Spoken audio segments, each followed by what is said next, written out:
You know that you can retire when you answer yes to these 4 questions. The first one is, do I have enough? This is the most obvious one, but not everyone is 100% sure that their financial assets are going to last the rest of their lifetime. There are ways to get to a level 10 confidence with this question of, do I have enough? And it starts with something that looks like this. It's the creation of your perfect retirement plan, and it takes the 5 keys to a successful plan, and then it makes sure they're working together. Those 5 keys are number 1, the income plan, then the investment plan, the tax plan, healthcare plan, and then legacy plan. The result looks like this, so that you can see the impact of your financial decisions on the future plan. So here's just the example of what the plan looks like with all of the expenses, all of the assets that you have, and the withdrawal rates and everything like that. And what happens if you wanted to retire 3 years earlier than planned? How is that going to impact the long-term plan?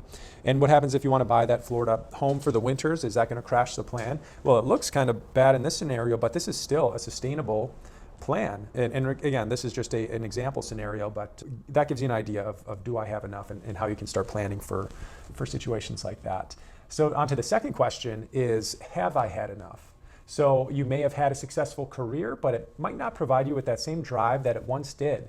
You might have other interests that are on your mind and things that you'd like to pursue more now, and really you want more time to do those things. The third question is, do I have enough to do? It's crucial that you continue to feel purpose and fulfillment in retirement. Those who retire without having a plan and really an idea of what they're going to do in retirement or how they're going to spend their time, they end up having a harder time feeling fulfilled. And sometimes there's even a stage of retirement that is more like depression type stage, which is very common. I'm actually planning to record another video on the 5 stages of retirement, which addresses this issue. So if you're interested in that, then subscribe so that you don't miss it. And I'll also include a link below to a guide that I put together that's called How to Find Your Purpose in Retirement. So if you're interested in that, just look for it below. Now on to the final and fourth question, and this is a really important one. This is, does my partner want me home all day? Now, make sure you're on the same page with this one. It sounds funny, but you probably heard the quote that says, I married you for better or for worse, but not for lunch. So just make sure that the conversations that you have around this, just make sure you plan ahead and talk about how you might be spending your time in retirement or what you want to do together.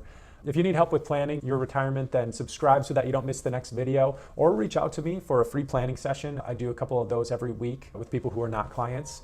And I do want to thank Larry Swedroe for these questions and his writings, because they were an inspiration for it. And I'll see you in the next video.